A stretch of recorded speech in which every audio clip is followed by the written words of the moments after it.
kan, sosok itu betulan di depan dia lagi ada pula tuh. Belum sempat Inuri ini berbuat apa-apa, dah hilang gitu aja si sosok itu. Nah, kemunculan sosok itu jelas bikin si Inuri makin nggak bisa tidur lagi ya kan, Wak. Akhirnya dia pun tetap terjaga nih sampai nunggu lakinya balik. Wak, ya di titik ini Dharma tuh walaupun udah dapat mobil baru tuh, Wak, Dharma tuh masih sering, Wak, dengan kebiasaannya baru balik ke rumah tuh di atas jam 3 pagi. Jadi selama berbulan-bulan tuh Inuri selalu tinggal malam, Wak, sama lakinya. Nah, di malam itu waktu si Dharma ini balik kan, Inuri langsung, Wak, udah nggak ditahan lagi, diceritain semua sama lakinya kan tentang kejadian mengerikan yang dialami belakangan ini. Mas, aku mau cerita, Mas.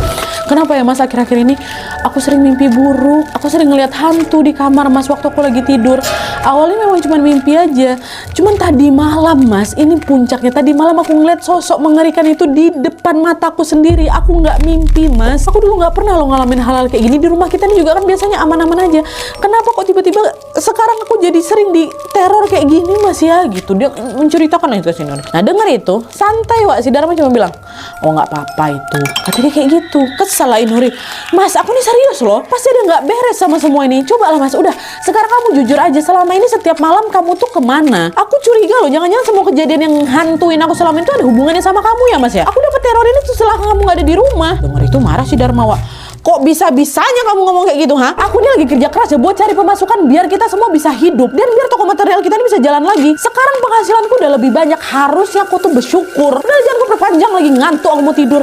Bentaknya Inuri, Wak. Dan kali itu adalah kali pertama Dharma ngomong, ngebentak pakai nada tinggi ke Inuri selama belasan tahun mereka menikah. Sekali itulah terpakulah si Inuri kan.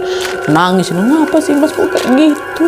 Ngapa dia jadi kasar kayak gitu, ya Allah, kayak gitu kan. Nah, di tengah pikirannya itu, pikiran yang rumit itu, akhirnya Inuri memutuskan untuk nanya langsung ke Pak Aji, satu-satunya karyawan ini tuh. Inuri yakin Pak Aji ini pasti tahu sesuatu nih. Gara-gara kemarin kan waktu Dharma beli mobil baru, ada Pak Aji juga kan. Bahkan Pak Aji juga bilang, ini semua hasil kerja keras Bapak, kata dia kayak gitu. Berarti harusnya Pak Aji ini tahu nih kerja keras apa yang udah dilakukan sama laki aku gitu kan. Pergilah dia nyamperin ke rumahnya Pak Aji.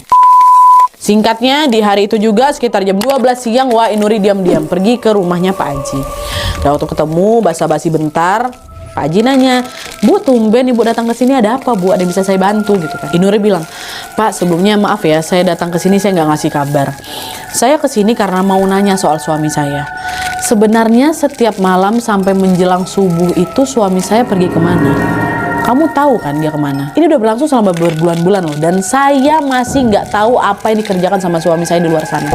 Dia kerja kah di luar? Kerja apa sampai tengah malam itu balik subuh? Saya yakin kamu, Pak Aji, pasti kamu tahu sesuatu tentang hal itu kan?